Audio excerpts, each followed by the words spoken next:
Seguimos en línea de tres aquí en la pantalla de TV Ciudad, momento de la entrevista central y recibimos, es un gusto recibirlo aquí en el living, a Mateo Sarni, basquetbolista, además secretario de los basquetbolistas asociados aquí en Uruguay. Mateo, ¿cómo andás? Bienvenido. Buenas, todo bien. Un gusto recibirte por acá. Igual, también un gusto. Bueno, un poco más tranquilo, nos decías recién, porque bueno, no estás compitiendo en este momento, más allá que se están jugando las finales de la liga. Todavía no empezaste con los entrenamientos de la próxima temporada, ¿no? Sí, exacto. Este tiempo es como un poco para descansar y también para aprovechar y hacer alguna otra cosa. Generalmente, ahora ya terminé, pero generalmente era un tiempo que le metía mucho a la facultad y eso. Claro. Y nada, ahora también disfrutando de tener este tiempo sin presión, que más que nada, seguimos entrenando, pero más que nada el tema de esto de estar jugando, compitiendo, las presiones que genera, y eso ahora es como un espacio para estar más distendido. Bueno, está bien. Vos tenés un montón de actividades, ya vamos a charlar algo de eso, porque estuviste participando además en distintos eventos, deporte y comunidad, porque uno de tus objetivos es llevar el deporte también a distintos lugares y a otras áreas. Pero tenés como ciertas licencias, ahora decís, bueno, me muevo, entreno por las mías, pero capaz que no tan exigente, poder descansar un poco más, dormir un poco más, capaz también, ¿no? Sí, sí, lo de acomodarse los horarios Claro. es importante y también un poco más de flexibilidad porque después cuando arranca la temporada es bastante intenso y además nos pasa de que como jugamos todo el verano, en realidad este es el momento como que tenemos de vacaciones, entonces claro. nada, se disfruta también, está lindo y también eso, te da tiempo para hacer otras actividades que también a mí me interesa. Bueno, estamos cerrando mayo, el mes de la memoria, ¿no? Nosotros este mes aquí en Línea de Tres hicimos un ciclo que mostró el vínculo entre el deporte y los derechos humanos, con distintas miradas, ¿no? Vos en ese sentido sos muy comprometido, en las redes sociales te expresás, has retuiteado, por ejemplo, la foto del monito Bagosi y Sabina Bello, ¿no? Con aquella campaña de imágenes del silencio. Y en este año se dio, no sé cómo lo viste vos, a excepción de Nacional y Peñarol, hubo un montón de equipos de fútbol y de básquetbol que se expresaron en sus redes sociales, ¿no? Comprometidos con esta causa. ¿Cómo lo viste vos este año puntualmente eso? Bueno, la marcha en sí fue, la verdad que de las últimas, por lo menos que yo recuerdo, fue un montón de gente, la verdad que fue muy masiva. Y en la parte del deporte creo que se vio un poco. En Argentina, por ejemplo, esta misma conmemoración, los cuadros de fútbol más importantes también se manifiestan. Y de mi experiencia, o de lo que yo viví siendo más chico, un poco esto del mono presentándose, pero también papelito, el maestro, creo que muestran como la temática que creo que es fundamental, tanto la transmisión de ella como lo que es la marcha, desde el valor democrático que tiene, me parece, y nada. Estuvo buena. Fui con un amigo, con Tony Dandridge, el extranjero que se está quedando acá, que ahora todavía no tiene equipo para el Metro. Y bueno, fui con él y otros amigos y también estuvo linda como esa experiencia con él, porque a veces no se entiende tanto, más allá de que uno le cuente un poco la historia de lo que pasó. Pero sí cuando la parte emotiva de los presentes, del himno, creo que es como algo que fue lindo de vivir con él. ¿Por qué querés que sea todavía? Lo hemos hablado acá, que todavía hay clubes, sobre todo bueno, en el caso de Nacional de Peñarol, algunos del básquetbol también, que todavía no quieren manifestarse, que no se manifiestan a nivel institucional, porque obviamente que hay mucho trabajo atrás de las hinchadas. Pero ¿por qué todavía esa pata ahí política institucional no se anima? Y bueno, creo yo que son procesos, creo que también el hecho del proceso que creo que se está dando de que algunos referentes muy importantes se hayan manifestado, creo que da una evolución a lo que ahora hay mucha más gente que lo está haciendo. Pero nada, a mí por ejemplo un dato de esos que te vas enterando cuando vas aproximándote a lo que pasó, es que el 20, por ejemplo, fue el asesinato de Héctor Gutiérrez Ruiz, que es un militante blanco súper importante. Y creo que eso también es algo, son esas informaciones que te dicen, esto es algo que realmente es de toda la sociedad uruguaya y bueno, esas cosas creo que son las que permitirían que esto sea un reclamo y un momento de memoria de toda la sociedad uruguaya. Y bueno, creo que sí ese proceso se ha iniciado y ojalá se pueda continuar. Genera muchas conversaciones con otros deportistas y demás que están buenas. Y creo que sí hay de a poco, por ejemplo, Ugarte creo que fue uno de los jugadores que también se pronunció en ese sentido. Coates también. Ahí va, y son esas cosas que ojalá cuando se empiezan a dar se sigan desarrollando y creo que la tendencia va hacia ahí, hacia de a poco ir absorbiéndolo como sociedad. Pero está dentro de ustedes, los deportistas, porque cuando pasan estas cosas, uno ve de repente en redes sociales o charlando con otras personas que todavía está eso de no mezclemos la política con el deporte, ¿no? Con el concepto erróneo, además, de que esto es política y no derechos humanos. Pero vayamos a eso, a la política con el deporte. Dentro de ustedes, los deportistas, ¿pasa eso? ¿Se da este debate? ¿O ya lo tienen saldado y es nosotros tenemos voz y podemos y tenemos el derecho de manifestarnos? No, se da, o sea, creo que por un lugar, como parte de un espectáculo que somos los deportistas, que es consumido, obviamente que hay manifestaciones que si no las haces quedas como fuera de ese posible juzgamiento que a veces no es el más cómodo, pero creo que se da. Hay espacios, por ejemplo en el básquet pasó mucho con la Asociación de Jugadores los últimos años, que dio para tener otras conversaciones sobre otros temas. Por poner un ejemplo, la NBA, LeBron James, que es como uno de los grandes referentes, hizo todo un movimiento con esto de Black Lives Matter, que también tiene este cierto contenido de derechos humanos, pero también es un posicionamiento político porque bueno, él marca que hay ciertas cosas de la actualidad que no está de acuerdo, que no están bien, y eso se va recreando también cuando ciertos referentes dan ese paso y ese posicionamiento. Creo que de ese lugar el maestro es como un gran ejemplo, y nada, son espacios difíciles, pero eso, creo que al empezar a darse y también al empezar a recibir que hay un apoyo realmente de todo o de la gran mayoría del pueblo uruguayo respecto a eso, que los que tuvimos la marcha lo vimos y lo presenciamos, pero también muchos que están afuera también les llega, creo, todo eso, abre ese espacio, ojalá que se pueda seguir construyendo y también es una de las ideas que tenemos, por lo menos seguir dando ese diálogo y ver si realmente está el compromiso para encauzar este tema, ¿no? Mateo, recién mencionabas un montón de cosas interesantes, sobre todo estas conversaciones que se dan tal vez en la UBA, ¿no? en la agremiación de basquetbolistas uruguayos profesionales. Yo te quería ir un poquito más atrás porque comentaste al pasar que fuiste a la marcha de silencio con un extranjero, con Anthony Dandridge, que vino a jugar al básquetbol a Uruguay, y lo invitaste a la marcha, ¿no? Lo hiciste parte. ¿Cómo lo invitaste? ¿Cómo lo vivió? ¿Cómo se lo pudiste explicar, ¿no? ¿Qué era lo que estaba sucediendo en esa marcha del 20 de mayo?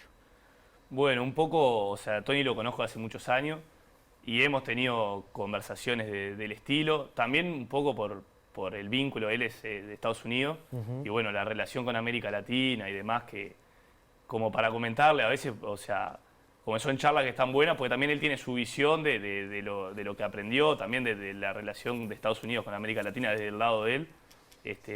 Y bueno, nada, lo invité, él es bastante abierto a estas actividades. Y nada, estuvo muy bueno porque también por el temple que tiene la marcha un poco, ¿no? Que la verdad que te emociona mucho y nada, eso, después conversando, me iba preguntando cosas, iba interiorizando y nada, la verdad que fue una experiencia muy linda que no había hecho antes, pero nada, la verdad que estuvo bueno de eso, de compartirlo. Vos representás, Mateo, a los basquetbolistas asociados y me quedo un poco con lo que decías recién. Esa idea que desde un gremio se facilite el diálogo, ¿no? En distintos temas, porque ustedes obviamente vienen reclamando distintas cosas, derechos laborales, cuestiones de salud. Me parece que es interesante ver cómo desde esa zona, desde esa área, se trata de impulsar. ¿Cuál ha sido en general la respuesta de los basquetbolistas uruguayos cuando ustedes plantean ciertas reivindicaciones, por ejemplo? Bueno, el apoyo, o sea, por ejemplo, nosotros hace 2 años que empezamos a cobrar cuota de la asociación y el 95% de los jugadores que se les cobra, que son los de liga, la pagaron y están afiliados, lo cual es un porcentaje más que interesante.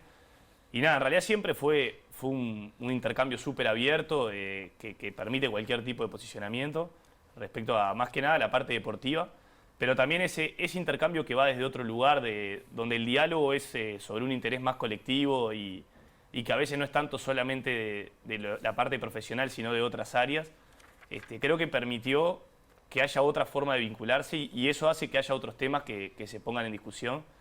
Y nada, eso está bueno, creo yo, porque ahí es donde realmente hay otra forma de pensar nuestra forma de actuar, los intereses que tenemos, que trasciende lo que es solamente el querer más dinero o más condiciones de profesionalismo, sino que se abarcan otros temas.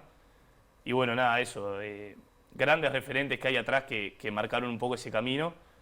Y bueno, yo vi bastante consolidados con ese tema de la cuota y con también hubo una elección hace poco nueva y varios integrantes nuevos que se sumaron que también mostraba un poco que al estar el trabajo había otra gente que también tiene interés en seguir construyendo de esa forma.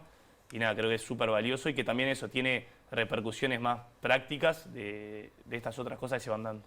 ¿Cuáles son los objetivos ahora que tienen, Mateo, con BUA? ¿Qué es lo primero a trabajar? ¿Las necesidades tal vez que tengan ustedes? Bueno, una de las cosas que abordamos cuando empezamos a interiorizarnos en esto hace 3, 4 años fue el hecho de que en la Ley de Accidente de Trabajo del BPS, en el segundo artículo, dice que los deportistas no serán tomados como empleados. Entonces quedamos por fuera de esa ley. Y bueno, nosotros no tenemos un seguro como basquetbolistas. Entonces fue empezar esos diálogos con la federación. Los tiempos de la federación no son los mismos que a veces nosotros querríamos compartir, pero con este tema de la cuota creamos una prestación interna de la UBA y ese bueno fue un paso importante porque son cosas que pasan muy poco, pero ha pasado de 2, 3 jugadores que se lesionan a final de temporada y se quedan sin contrato y ahí quedan en realidad a la posibilidad de ellos de poder sostenerse y volver al ruedo. Y bueno, eso se aprobó ahora hace unos meses y fue un paso más que importante. Y también va esta construcción de, bueno, de todos aportamos hacia esto, que también es un seguro para en el caso de que nos pase algo, poder tener ese ida y vuelta. Ese fue como uno de los temas. Y ahora la intención es poder abrandarlo compartiéndolo con la Federación de Básquetbol para poder llegar no solo a los jugadores de liga, sino al resto de los jugadores, porque hoy por hoy el presupuesto que tenemos no alcanza para otras cosas. Pero bueno, ese fue uno de los grandes pasos que tuvimos ahora y el otro en realidad es mejorar la parte de comunicación de la asociación, que es como un objetivo más interno, y siempre seguir recreando estos espacios más culturales o donde se den otras dinámicas, que es como uno de los objetivos que siempre tuvimos y que queremos mantener. Bien, Mateo, porque recién repasabas como el tema de la infraestructura, el tema de mejores derechos o una conquista de mejores condiciones laborales. Te quería preguntar por ese tipo de conversaciones que se dan en el grupo, ¿por dónde van? O sea, ¿cuál es la idea también con ese espacio que quieren ganar? Bueno, en realidad un poco es tratar de generar trabajo y trabajar previo a los momentos de decisión, porque a veces en los momentos de decisión los clubes apuntan un poco más a lo más cortoplacista del próximo campeonato, demás, porque es una visión de ellos también de querer competir, ganar en esa divisional. Pero bueno, algo que por ejemplo se hizo hace poco, en el básquetbol los jugadores, cuando vos te fichan a los 12, 13 años, quedás en manos del club hasta los 23. Y bueno, se armó todo un proyecto para que haya un monto que esté estipulado, que es lo que FIBA, que es la federación que nuclea todo el básquetbol internacional como FIFA, tiene como un manual que lo que hace es generar un monto que tenga relación con el mercado que hay en el país. Bien. Entonces, eso fue uno de los primeros proyectos que armamos y se aprobó y hoy está funcionando y hoy está regulando cosas que antes pasaba que jugadores se quedaban sin jugar porque los cuadros no los querían prestar o pedían un monto súper elevado que no tenía sentido con la realidad. Y eso, por ejemplo, se trabajó con los clubes, se aprobó y hoy permitió que sea el primer año que no haya habido conflictos con los pases. Bien. Que esas son las cosas que permite esto y que también está bueno porque un montón de jugadores profesionales se tomaron el tiempo y el trabajo y aportaron. También un montón de jugadores que no juegan acá y que tienen también otra cabeza por haber vivido otras experiencias de más alto nivel. Para que los jugadores jóvenes no pasen por lo que pasamos todos nosotros, que era lo normal, que era que los jugadores buenos tenían problemas siempre que había un pase, porque el otro cuadro pedía un montón de plata y no había una regulación de ese mercado. Bien. Entonces esa fue una de las cosas que hicimos. Y por ese lado venimos avanzando en lo que es algo que se necesita realmente, que es que los campeonatos A y B se jueguen en paralelo. Hoy pasa que hay muy pocos jugadores porque el único campeonato que realmente tiene un desarrollo real es la A, que es la Liga Uruguaya. Sí. Porque el Metro, por ejemplo, que se juega ahora, dura 3 meses. Y bueno, y en 3 meses, de 12 meses, vos no podés desarrollar un profesionalismo en un área. Entonces la intención es que se juegue más largo y en paralelo para que no puedan jugar los mismos jugadores en la liga que en el Metro y a partir de ahí se agrande la gama de jugadores que está disponible para jugar y desarrollarse y que haya oportunidades reales. Es una forma también de desarrollar a más jugadores, ¿no? Que aparezcan más talentos también. Me quedaba, Mateo, y para que la gente lo tenga claro, sacando a los extranjeros, ¿no? ¿Cuál es la realidad del basquetbolista uruguayo? ¿Vive de otra cosa? ¿Trabaja de otra cosa? ¿Estudia? En su mayoría, ¿cómo es eso? Bueno, es complejo por esta diversidad que hay entre la liga y el Metro y el resto, pero en general la gran mayoría es profesional o apunta a ser profesional, capaz que hasta una edad en la que ya se define un poco si tu rendimiento va hacia el Metro o hacia la liga. En la liga sí sos 100% profesional, pero Pero bueno, está la posibilidad real de ser profesional y de vivir del básquet, que es lo que hacemos nosotros. Pero a veces pasa eso de que las posibilidades son bastante acotadas y que si no tenés esos 2 años de transición donde tenés la posibilidad de jugar, no hay otro espacio donde vos te puedas seguir desarrollando, Claro. porque los procesos de maduración no son iguales en todos, pero eso, no está la posibilidad real en lo que sería la B.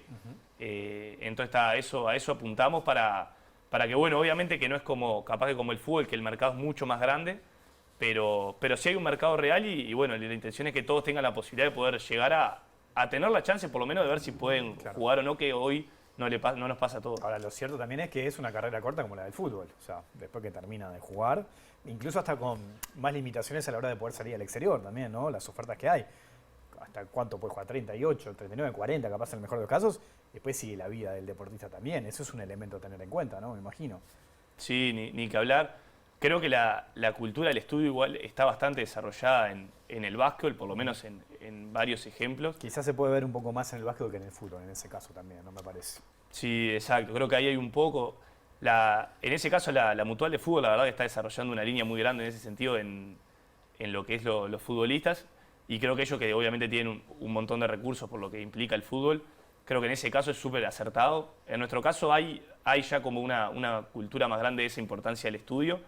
Y siempre está la posibilidad de forma más lenta, tal vez, de poder desarrollar la pata académica y poder tener alguna formación para salir o para también trabajar en algún proyecto de mitad de tiempo en paralelo, que también puede ser una Pero ¿cómo se posibilidad. acompaña eso del estudio? Porque, por ejemplo, en el fútbol, bueno, a raíz también del maestro, después se creó también Gol al Futuro, tienen sus estrategias para tratar de que la mayoría de los chiquilines estén insertos en el sistema educativo. ¿Cómo hace el básquetbol? ¿Cómo acompaña esos procesos educativos? Bueno, en sí en el básquetbol no hay pero también no hay una necesidad igual que en el fútbol tal vez, pero no hay un proceso estructural de una organización que se encargue de eso. Ayudan mucho los horarios también, ¿no? De los entrenamientos, con el estudio, digo. Sí, sin duda, o sea, yo que tuve la posibilidad de jugar al fútbol cuando era chico en séptima y demás, que es como ese primer espacio, el fútbol tiene una visión mucho más profesional y también mucho más dura de que cuando sos chico, los que juegan al fútbol realmente quieren ser jugadores profesionales de fútbol y la vida de ellos es esa, y eso también quita la motivación capaz del estudio. Cuando en el básquetbol, en realidad vos jugás al básquetbol, podés tener la intención de llegar, pero no es como la visión esta del fútbol de que si llegás en el básquetbol te vas a salvar y va a haber otra vida y demás. Entonces tampoco se da esa crisis. Pero en realidad creo que lo importante es saber que obviamente no tenés los mismos tiempos capaz que tiene otra persona, porque el alto rendimiento te lleva a tener otros descansos, otras rutinas, que no es que salís de la práctica y podés ir derecho a la clase y podés comer lo que encuentres ahí en el camino. Y no, si querés tener un rendimiento tenés que tener ciertos hábitos que te implican tiempo. Pero sí está la posibilidad real de estudiar, capaz que en más tiempo y de poder desarrollar en paralelo. A mí me pasó de terminar la tesis el año pasado y yo entré a la facultad con 18, o sea, tuve una carrera de 4 años, estuve 6 o 7, pero bueno, pero era el tiempo que podía y lo terminé logrando y creo que eso se da. Y también hay otra importancia también desde el punto de vista psicológico y de la importancia de desarrollar otras cosas en paralelo y todo, que ahora se está dando y que también lleva a que la gente más joven, los gurises, vean que es posible y también que es súper importante como persona y también como deportista. Pero aparte hasta para el deporte en sí. Hasta la lectura que se hace del deporte con estudio cambia. Sí, sin lugar a duda y bueno, son esas cosas que ahora, por ejemplo, hace poco estuvo Manu Ginóbili acá dando una charla y bueno, y él mencionaba eso, que él, una de las cosas que logró para salir un poco de esa rosca que lo hacía mal de estar todo el tiempo pensando en el deporte, obviamente que está en un nivel máximo, pero era leer sobre otras cosas, interesarse, y a veces no era seguir pensando en el deporte, sino bueno, tener otro tiempo para liberarte, que eso es fundamental y que eso hoy creo que se está viendo de un lado más humano y no tanto de como el cuerpo y el deportista como 100% abocados al deporte y que esa es la mejor forma de rendimiento. Sí, como si fuese una máquina. Mateo, a lo largo de los años, en la pandemia también, te has vuelto un gran militante, como una referencia en el mundo deportivo profesional, en diferentes causas por los derechos humanos, participando en diferentes iniciativas. ¿Eso te ha cerrado alguna puerta a la hora de ir avanzando en tu carrera y en tu trayectoria como profesional? No, la verdad que no. O sea, algo sí me pasó de cuando iniciamos, que nos juntamos mucho con la Mutual de Fútbol, y una de las cosas que nos transmitían los de la Mutual era que cuando habían arrancado con la Mutual, los habían dejado de contratar, que es algo que bueno, que puede pasar, pero no, la verdad que la relación es súper buena. También creo que hay una ética de trabajo importante que también respalda un poco, tanto como basquetbolista, porque el ambiente es muy chico y conoces a todo el mundo y todos te conocen, como también desde la asociación de por ejemplo, esto. Cuando arrancamos nos dijeron que uno de los problemas que tenían era esto de los pases y bueno, hicimos todo un trabajo de varios años para llegar a un acuerdo y a un proyecto y desde ese lugar que te vinculás y desde el interés real de que mejore todo y no solamente cosas pequeñas que solo te hacen a vos o a los jugadores, ¿no? En este caso. Pero después nada, no me ha pasado y creo que eso también es importante que al ser chico hay un conocimiento real y bueno, hay por lo menos, creo yo, que un respaldo de los jugadores. Por ejemplo, ahora nosotros, el vicepresidente de la asociación es Bruno Fittipaldo, claro, que es el capitán de la selección uruguaya. Y bueno, eso muestra también, porque Bruno juega en otro país, y más allá de que está súper interesado en los temas y se junta a las reuniones de Zoom y demás, él también da un voto de confianza en esto de estar en otro país y ser parte de esto. Y bueno, creo que esa confianza está tanto en él y en los jugadores como en los dirigentes y en los neutrales de otros actores. Y no ha habido. Claro, retomando un poco lo que preguntaba Manu, ¿no? Sos un deportista muy solidario además, porque en pandemia trabajaste en ollas solidarias, en ollas populares, dando una mano ahí. Trabajás con gurisas y con gurises. La semana pasada participaste en una actividad en el complejo Sacude de deporte y comunidad, ¿no? Brindando tu experiencia, tu conocimiento. Y me quedo con esto del básquetbol, que es un deporte hermoso, pero aparte es un deporte y una herramienta muy linda para la inclusión, desde chicos, ¿no? Los gurises, la gurisa pueden jugar y es un lindo deporte que también transmite valores. Me parece que eso es interesante, ¿no? Más allá de la pata profesional, que es muy importante, el deporte del básquetbol como juego, ¿no? Y poder a partir del básquetbol poder transmitir situaciones, que creo que eso es a donde apuntás vos también, ¿no? Sí, el otro día en Sacude la charla estuvo muy buena. También había estado se había hecho el programa de interlicial de competencias, sí, que también ahí me invitaron a ANEP para Canelones, y también se dio como una charla parecida que en realidad, o sea, el deporte, como yo pensándolo y más también del lado de profesor de educación física, tiene un potencial muy grande porque es algo que le interesa, es el fenómeno cultural más importante del país, capaz, el deporte en general, no el fútbol, sí, pero el deporte en general, pero también es algo que le interesa a mucha gente y que tiene el potencial para desarrollar o no también, que eso es algo que fue de lo que hablamos, porque el deporte en sí, más allá de que la práctica está buena, también como fenómeno cultural reproduce un montón de cosas de la sociedad en la que estamos, que si uno no logra pensarlas, a veces se lleva hacia lugares como puede ser ir a un partido de fútbol y ver lo que es el loquero de padres gritando a gurises, claro, de 10 años. Entonces eso también lo genera el deporte, esa competitividad extrema y demás. Pero bueno, pensándolo está la posibilidad de verlos de otro lugar.